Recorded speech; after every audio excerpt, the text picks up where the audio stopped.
Esse é o famoso Claudinho da construção, né? É o presidente do PT em Bauru, ele e o Sandro interromperam assim uma sequência que vinha sempre influência do rock, influência da Estela, e foi uma revolução em Bauru e um trabalho muito bonito, um trabalho limpo, e estão aí fazendo. Como é que estão? Como é que está a paz no PT de Bauru? Porque nessa divisão, que dureza que é entrosar o rock e a Estela, não, Claudinho? Olha, na verdade o PT ainda tem, assim, apesar de todas as mudanças que teve, ainda tem lá um componente ideológico muito forte dentro do partido, né? O rock lá com as suas convicções marxistas, puras, né? E os demais, hoje nós estamos numa linha mais pragmática, onde você precisa construir consensos. Onde você precisa construir consensos para que você possa buscar ali a aplicação daquelas políticas que venham favorecer a sociedade, né? Em Bauru nós tivemos que fazer isso com o PMDB e conseguimos eleger um prefeito que, há que se reconhecer, mudou a cara da cidade. De uma cidade abandonada, hoje nós temos uma cidade totalmente urbanizada, progressista, mas com muito a fazer ainda, né? Como é que está o coração para domingo? Domingo o negócio acho que é voto a voto, hein, Claudinho? Olha, na verdade, assim, nosso coração está como está a maioria do coração dos brasileiros, de ambos os lados, né? É verdade. Nós temos uma expectativa de continuar essa trajetória de progresso que o Brasil teve até agora, né? E estamos trabalhando firme para isso. O que você falaria para o telespectador? Porque, na verdade, né, Claudinho, a abstenção foi grande, voto nulo, voto branco, né? E indeciso mostrou muita gente. Você acha que os indecisos decidem essa eleição, Claudinho? Hoje nós temos uma eleição que você tem lá um eleitorado muito cristalizado, né? Tanto do lado da oposição, de hoje, né? Quanto do lado da presidenta Dilma. Esses não mudam mais, né? Esses não mudam mais. O que vai mudar, o que vai decidir a eleição são realmente essas pessoas que estão indecisas, né? E há uma tendência natural da nossa sociedade, que é uma sociedade jovem, diferentemente dos outros países da Ásia e da Europa, né? Nós queremos mudanças, e essas mudanças rápidas, né? O Brasil mudou muito nesses últimos 12 anos, a partir da posse do governo Lula e Dilma, né? E há que se reconhecer que a mudança social foi extremamente positiva para o Brasil. Tanto é que nós somos reconhecidos no mundo inteiro como o país que conseguiu, né, fazer essa mudança social, de saída de um país miserável para um país onde você tem hoje uma classe média quase equiparada à dos Estados Unidos. O que você acha? Os institutos de pesquisa ficaram um pouquinho desmoralizados no primeiro turno, né? Mas você viu, a Isto É Censo soltou uma pesquisa no domingo, trazendo 10 pontos de vantagem para o Aécio. Não dá para acreditar? De forma nenhuma, principalmente no Instituto Census, porque o Instituto Census é ligado lá ao Census CNT, né, que era a Confederação Nacional de Transportes, e nós temos que lembrar que o presidente da Confederação Nacional de Transportes, o senhor Clésio de Matos Barbosa, né, é ligado ao PSDB, sempre esteve ligado ao PSDB, foi preso agora, menos de um mês atrás, aí, por desviar 70 milhões do SEST-Senat, né? E está envolvido também lá no escândalo do mensalão do PSDB, o mensalão tucano lá em Minas Gerais. Então, é uma pesquisa que na sua origem já é suspeita. Os demais institutos, as demais pesquisas, infelizmente, né, nós não temos pesquisas isentas de opinião política. Todas elas têm lá o seu viés, né, de interesse. Você pode apresentar uma pesquisa onde você coloca que um determinado candidato está na margem de erro, mas lá no topo dela. Ou outro candidato que não interessa, né, aos meios de comunicação que patrocinam essas pesquisas, lá embaixo na base da margem de erro. Então você acaba criando essas distorções. Você acredita que acontece isso? Que o nego faz assim? Bom, não só acredito, como foi provado nessa última eleição. O exemplo claro, por exemplo, é lá no Rio Grande do Sul, onde o candidato do PMDB, o Sartori, nem entraria no segundo turno. E, de repente, mudou todas as expectativas previstas pelos institutos de pesquisa e hoje ele está lá liderando, né, o processo, inclusive contra a nossa candidatura do PT. É verdade, lá aconteceu isso. Mas vamos aqui para a terra, vamos aqui cuidar da nossa cidade, onde você é o presidente do PT. Como é que está sendo a campanha da Dilma agora para o segundo turno, Claudinho? Olha, Bauru tem um perfil tradicionalmente conservador, né? O PT sempre teve um espaço de crescimento aqui. E, de certa forma, nós não conseguimos manter esse espaço de crescimento, até por conta da própria candidatura a governo do Estado, né, que não foi uma candidatura que conseguiu aglutinar os votos necessários, considerando que nós tínhamos 3 candidatos muito fortes, né, o vencedor e atual governador, né, a candidatura do PMDB, né, e a do PT. Né. Então, nós não podíamos assim... E essa divisão que houve nesse momento, nós trouxemos assim, para o nosso campo, gente que era do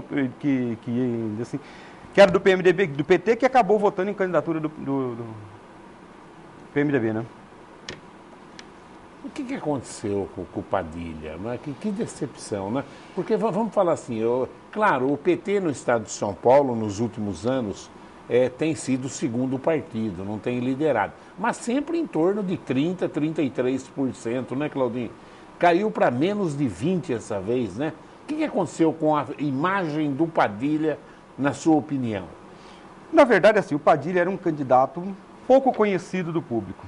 E nós tínhamos já um candidato, duas candidaturas. Ele foi imposto pelo Lula, né? O Lula que quis, né? O Lula tinha ele, assim, e como uma pessoa extremamente competente, e ele é extremamente competente, tanto é que foi um dos autores aí do Mais Médico, que querendo ou não, mesmo gostem ou não as pessoas, está resolvendo o problema da pobreza, da saúde para as pessoas pobres do Brasil, né? Onde os médicos brasileiros que não queriam ir lá, naquelas regiões mais confinadas ou regiões de pobreza, o Padilha criou esse programa e fez lá. Só o problema todo é que não basta você ter competência, né? Na política você tem que ter outros atributos além da competência e da honestidade, da confiabilidade. Tem duas coisas diferentes, o candidato e o administrador, né?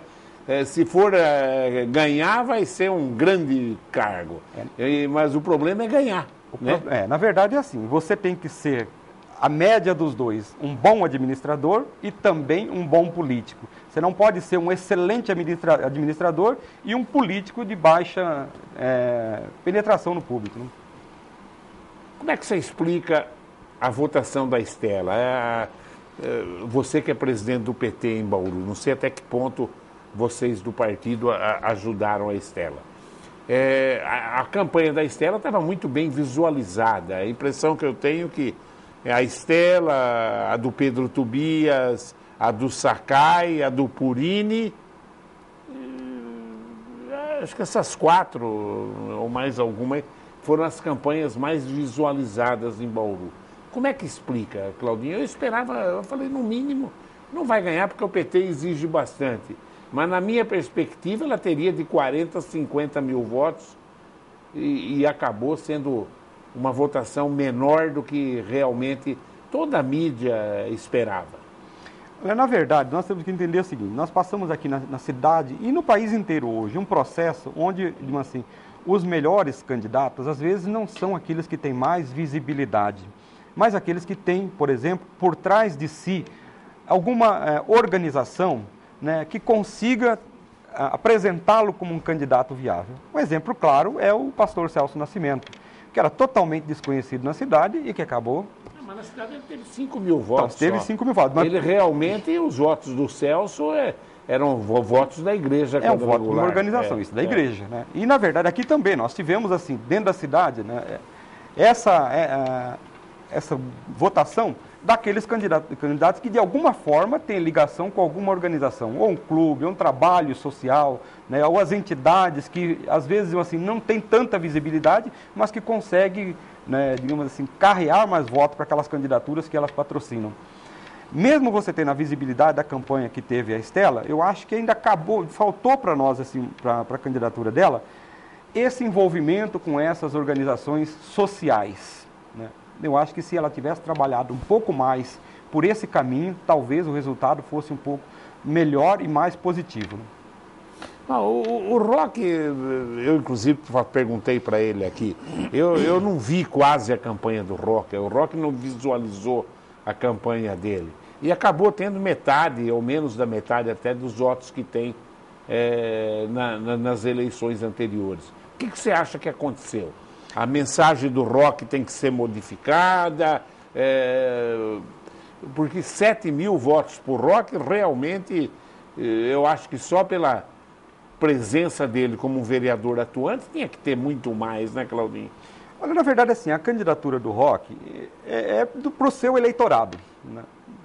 Mas era mais que isso, Claudinho. Eu sei, então, mas na verdade, assim, quando você faz uma candidatura a deputado federal, é obviamente que você tem que expandir, fazer alianças, né?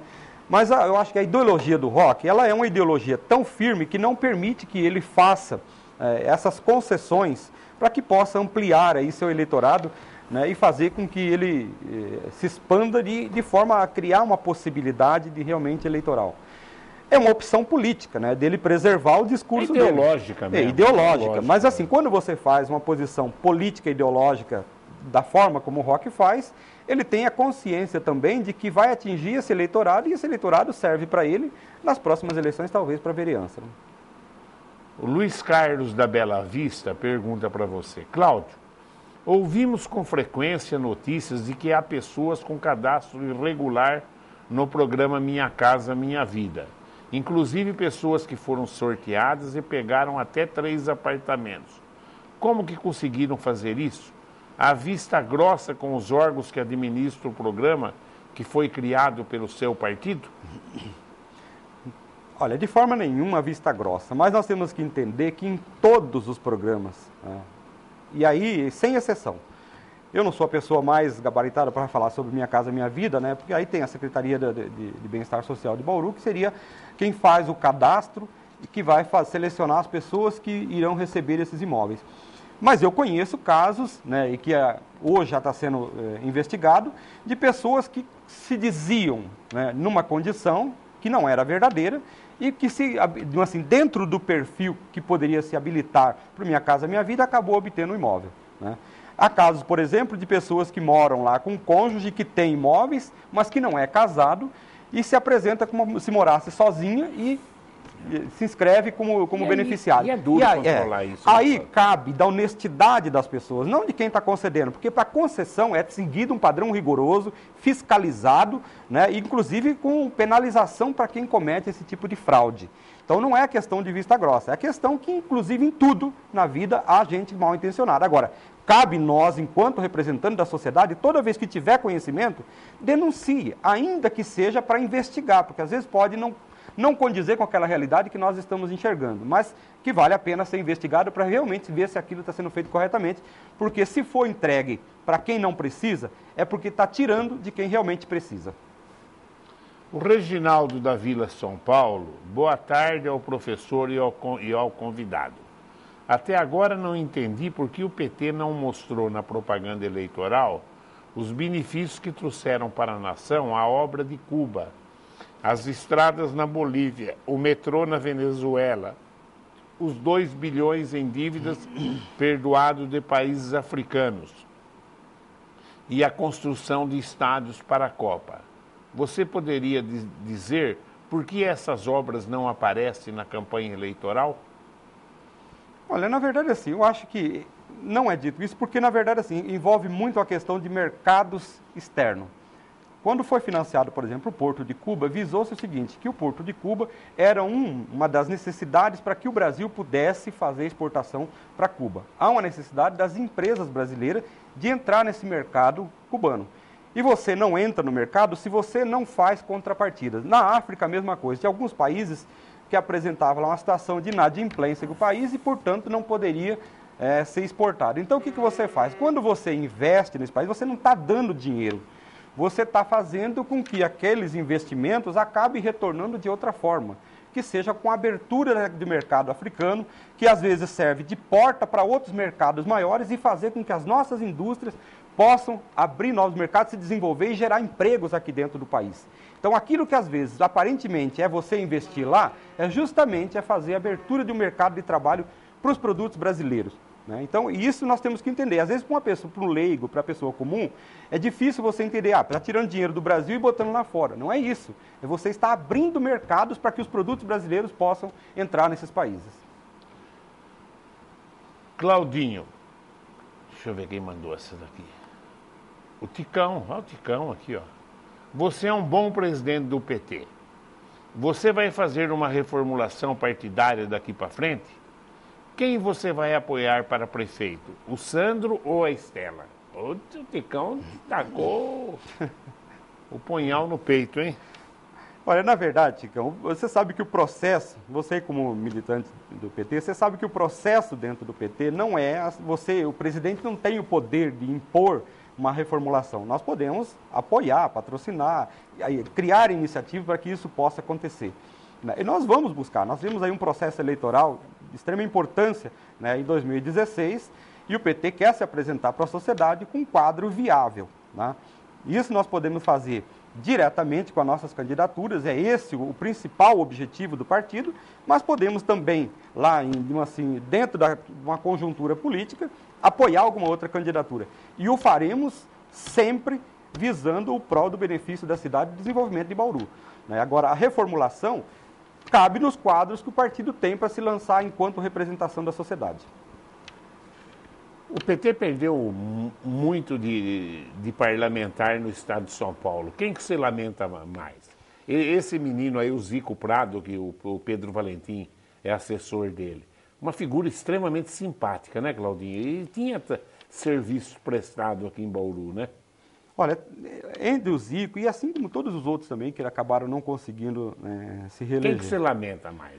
Olha, sinceramente, eu lamento pela bancada inteira, porque a bancada do PT em si é uma bancada de extrema qualidade. Né? De extrema qualidade, né? Se você colocar entre os analisados pelo DIAP, a maioria deles estão lá incluídos como aqueles parlamentares com maior representatividade, maior produtividade dentro do Congresso Nacional. Nós vamos perder muito com isso, mas é o processo de eleição, né? O partido ainda continua sendo hoje, né, o partido com o maior número de representação no Congresso Nacional.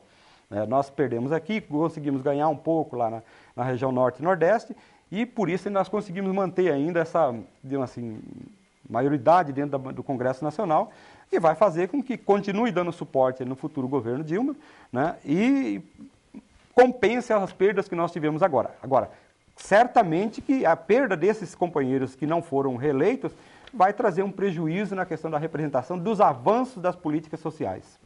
Você acredita nisso?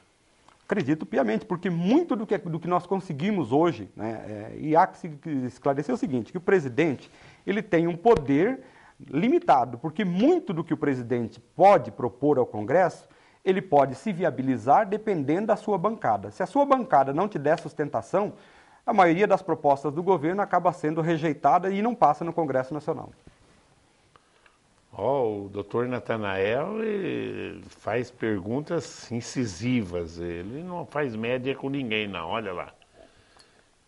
Claudinho, você conhece o doutor Natanael, não conhece? Conheço.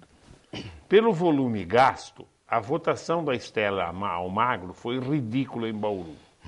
Mas ridícula ainda foi a votação do Roque Ferreira. Não está na hora do PT de Bauru investir em novas lideranças? Olha, na verdade, assim, as candidaturas, elas se colocam de acordo com a circunstância. Se você pegar, por exemplo, alguns partidos colocaram nomes totalmente inviáveis do ponto de vista do aspecto eleitoral. Os nomes que nós tínhamos nesse momento para colocar à disposição eram o da Estela e o do Roque. São lideranças que se projetaram para se colocar dessa forma. Obviamente que se num futuro, né, o partido tiver quadros que queiram se colocar, né, como candidaturas para representar tanto na Assembleia Legislativa Estadual como no Congresso Nacional, essas candidaturas passarão por um processo dentro do partido, né, que serão colocadas à disposição da sociedade. Obviamente que o partido busca constantemente lideranças que sejam viáveis, né? E nós trabalhamos isso. E cada eleição é uma eleição. Numa determinada eleição você pode ter uma votação reduzida e noutra, conforme as suas bandeiras, né, ou o momento político, você tem uma votação maior. Você que é presidente do PT, quer dizer, tem conhecimento da bancada.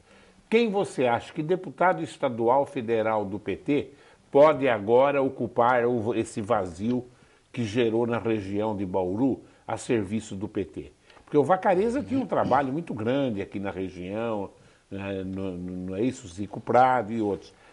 Quem você acha, dos nomes que estão aí, você acha que dá para fazer uma ponte e prestar um serviço em Bauru? Olha, todos os parlamentares do PT que foram eleitos, todos eles se colocam a serviço dos diretórios.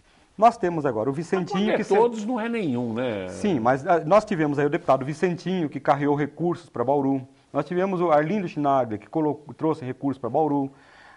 Tivemos a Ana Perugini, que trouxe recursos para Bauru e que foi reeleita. Nós temos agora também a eleição também do deputado Ângelo Perugini.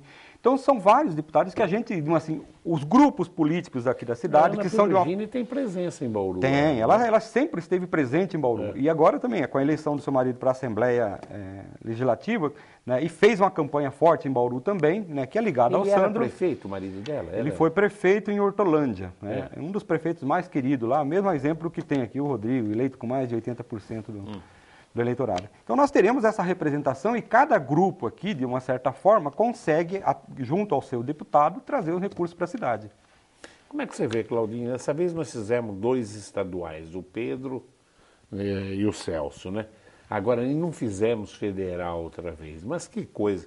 Não tem cidade com mais de 300 mil pessoas que não tenha pelo menos um federal. A maioria tem 2. Cidade muito menor tem 1, pelo menos, né? Ribeirão, aquele montão, Rio Preto, aquele montão, Araçatuba, entendeu? Como é que explica isso, Claudinho? O nosso problema é a nossa pulverização e uma falta de liderança aglutinadora, né? Hoje nós poderíamos ter, por exemplo, uma candidatura ligada ao partido de oposição, né, que se juntasse todos os partidos e lançasse uma candidatura. E do lado, né, da situação hoje, em termos de município, você também, né, onde você tivesse afinidade, juntar lá, falar, olha, vamos trabalhar isso dessa forma, na próxima eleição sai um outro, e assim, você fazer como dizer assim, uma injunção e conseguir tirar ali candidaturas. Como nós não conseguimos isso e toda vez saímos extremamente pulverizados com os nomes e com as candidaturas locais, a gente acaba, de certa forma, pulverizando os votos também e aí não consegue eleger. Mas analisa isso, Claudinho. Eu, de início, tenho aquela impressão, foram votos para candidato de fora. Mas se levar em consideração, branco e nulo deu 32% e 11% votou na legenda. Só aí dá 45% que não votou em ninguém de Bauru. Votou branco, nulo na legenda. 20% foi abstenção, entendeu? Olha que absurdo. Então, na verdade, claro que candidatos de fora, em tese, atrapalham um pouco. Mas eu digo assim, a impressão que dá que o povo de Bauru, que não votou em candidato de fora, também não quis votar nos candidatos de Bauru. Na verdade, assim, quando a gente fala candidaturas de fora, todas as cidades têm candidatura de fora. Lógico. Todas elas passam por um processo. A diferença nossa é que nós não conseguimos aglutinar, né, os votos numa única candidatura com força. O único nome que tem aqui é o do Pedro Tobias, mas que também caiu sua votação na cidade. Perdeu, né? 30 mil votos. Se ele dependesse de Bauru para ser eleito, ele não seria eleito. Não seria. Então, assim, aí essa característica nossa, de certa forma, de se abster ou de pulverizar de tal forma, faz com que a gente não tenha essa representação e dependa dessa representação das bancadas estaduais, federais de cada partido. Como é que você explica? Olha, eu achava que ia ser difícil, mas eu achava que derrubar o Suplicy ia ser duro, né? Como é que você explica a ausência do Suplicy, que é um histórico do PMDB, no Senado? Nós temos, assim, que vivenciar os momentos. O momento político agora é um momento de mudança, né? Na verdade, assim, eu acho que o senador, ele perdeu a oportunidade de atualizar o seu discurso, apesar de ser um político extremamente inteligente, com tantas qualidades que a gente já conhece, que você já conhece também, mas eu acho que você precisa, com o passar do tempo, se reciclar como político também, porque as tuas propostas, elas têm que evoluir. E se elas ficam no mesmo tempo paradas numa situação, qualquer um que venha com um discurso diferente acaba, de certa forma, te suplantando. Às vezes, não precisa nem ter a qualidade que você tem, mas é preciso que você se atualize em relação à política, né? Deixa eu ver quem mandou essa pergunta aqui. O Luiz Nicola. Professor e convidado, boa tarde. Somente gostaria de dizer que o absurdo de recursos mandado para fora afeta sim nos leigos e deixam prioridade de lado. Espero que isso se extingua. Cadê o metrô de Fortaleza?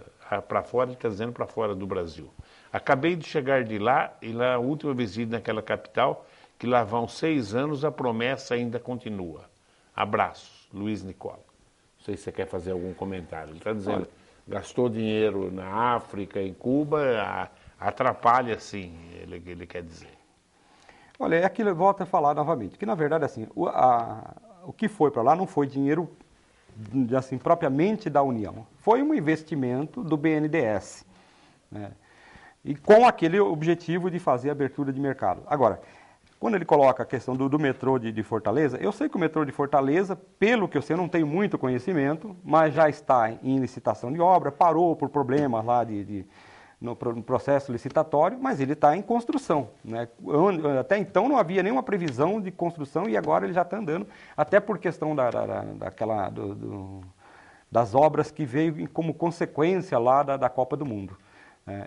E o investimento que foi feito na Copa, como foi feito anteriormente, não tem, a gente pode falar o que for, mas assim, o país tem necessidades básicas e tem que fazer também os investimentos além daquilo que são dos compromissos assumidos. Nós assumimos um compromisso de fazer a Copa, né? E isso deu uma visibilidade muito grande para o país e nós temos que ver que além daqueles investimentos que você faz diretamente, você tem outros que você recebe, né, pelo fato de você se expor e de você se mostrar ao mundo.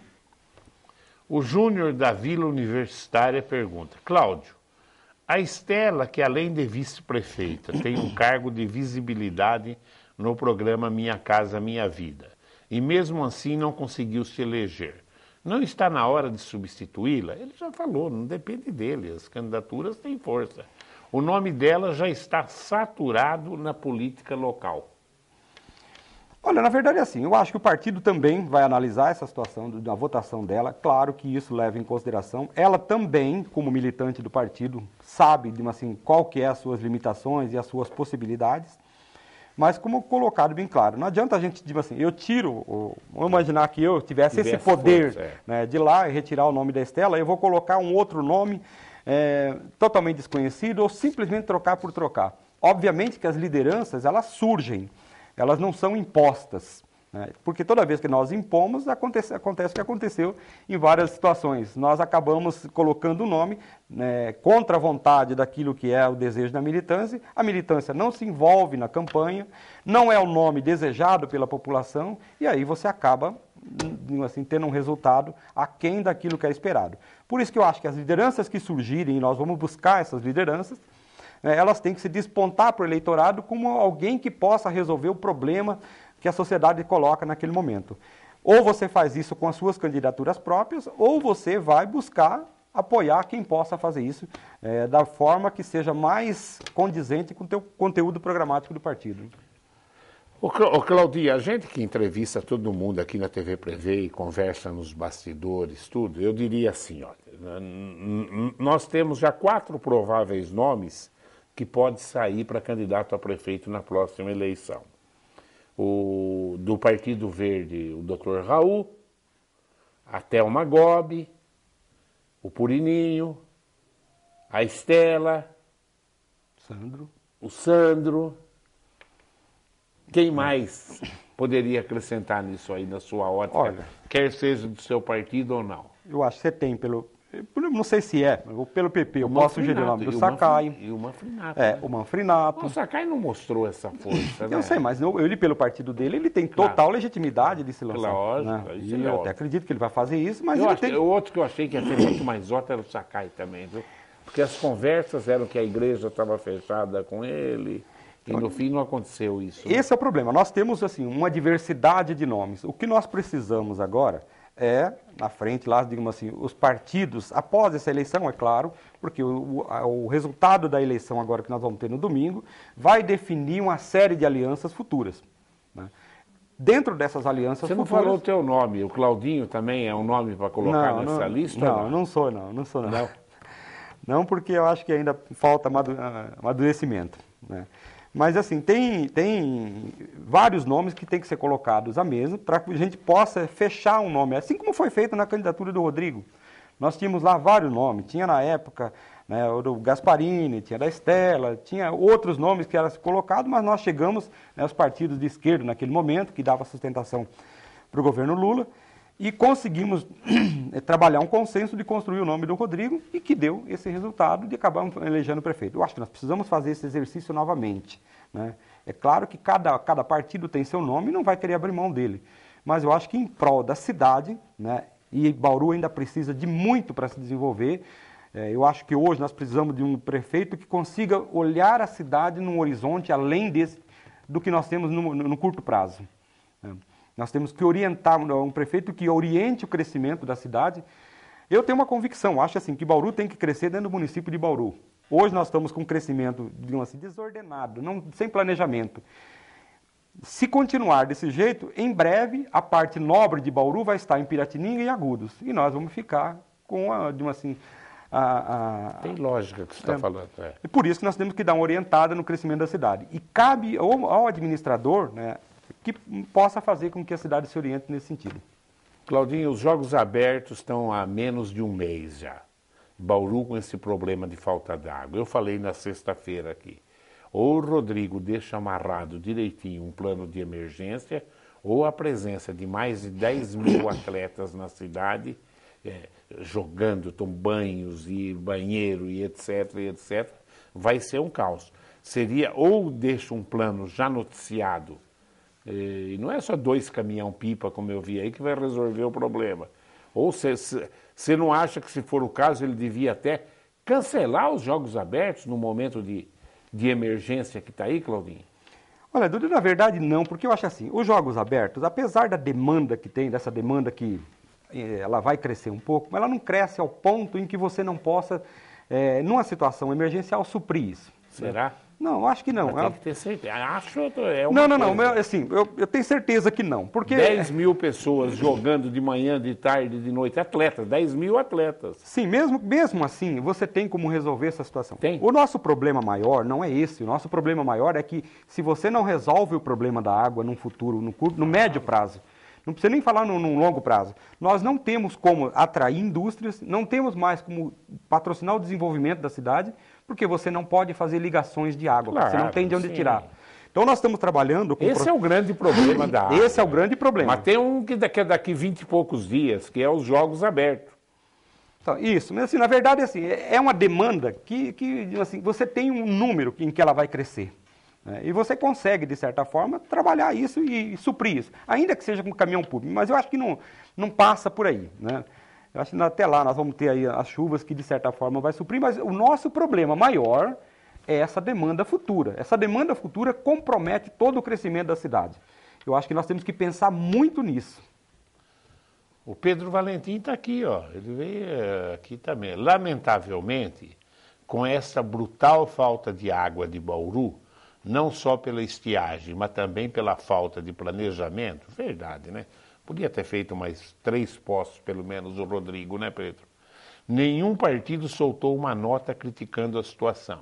Depois ficam chorando porque a população não votou nos candidatos locais para deputado. O Pedro já deu essa opinião. Ele acha que a falta d'água em Bauru foi uma das coisas que fez ter aí 50 mil pessoas que não votou em candidato de Bauru, sem contar os que votaram nos candidatos de fora. Olha, se falta d'água fosse motivo para não ter voto, o Alckmin não teria sido eleito. Mas o Alckmin é um fenômeno, eu acho. Tudo bem, mas não era só falta d'água, é violência, não é isso? Era violência, falta d'água. Então, a greve da USP, claro que não é culpa dele, ele não administra a USP, e a USP tem... Mas é coisas que respinga no governador, né? Ele não administra, mas ele nomeia quem administra. Né? Então, então, eu digo assim, na verdade, soltar nota também, hoje seria Você pode fazer isso, externar a sua opinião, que já é conhecida de todos. O problema todo disso daqui é você apresentar propostas viáveis que possam suprir a necessidade. E nós temos que trabalhar a ideia de que Bauru não tem mananciais suficientes para orientar um crescimento da cidade. Vamos supor que cresça lá... Nós estamos em cima do aquífero Guarani, Claudinho. Sim, o problema todo é que o aquífero... Para furar um poço aí é 2, 3 milhões. O DAI tem lá 20 milhões no caixa, quer dizer, fura 3, 4 poços aí e Exatamente. encerra o problema. Exatamente, você pode furar os poços, mas só furar poços também não resolve, né, Dudu? Porque você tem um esgotamento né? Mas tem gente que está há 4 anos sem água aí, Claudinho. Não, mas você está certo, você tem que furar os poços para abastecimento, mas você tem que pensar em soluções também de longo prazo. Por exemplo, nós temos o Rio Tietê aqui, que é uma fonte de abastecimento importante. Pertinho. Né? Se você pensar, por exemplo, Em que linha reta dá o quê? 30 quilômetros? dá 30 quilômetros. Se você pensar, o abastecimento de Campo Grande é feito por um aqueduto também que tem mais de 30 quilômetros. Ué, Las Vegas é 200 quilômetros. A água de Las Vegas vem do Rio Colorado. E hoje você tem que considerar assim, a água é um bem econômico. Um bem econômico pode ser financiável. Então você pode buscar financiamento lá nos programas de saneamento que tem lá sobrando dinheiro no governo federal, fazer uma obra pensando já no futuro, né, de trazer essa água para Bauru e com o próprio a venda da água, né, que o DAI faz, você pagar esse financiamento de longo prazo. Não tenha dúvida. Claudinho, infelizmente estamos em cima do horário político já. O que você gostaria de falar mais para a população de Bauru?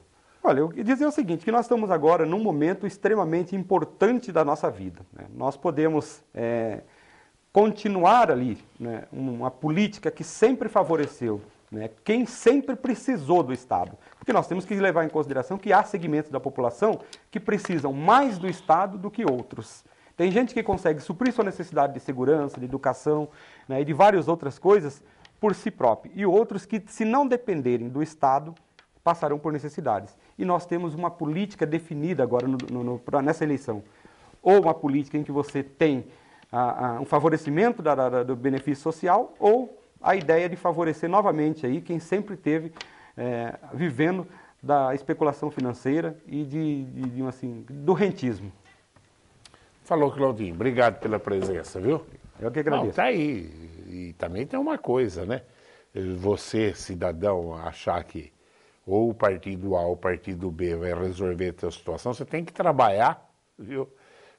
Desenvolver, cuidar da tua família, né? Existe um exagero de agressões, quer de militantes como dos próprios candidatos. Eu acho isso uma idiotice, né? Cada um tem que ter as suas convicções, tem que defender as suas convicções, mas acreditar no próprio trabalho, que é aí que o país vai desenvolver. O Brasil, se deixar, ele vai sozinho, viu? Agora, do jeito que está, não vai. Tchau.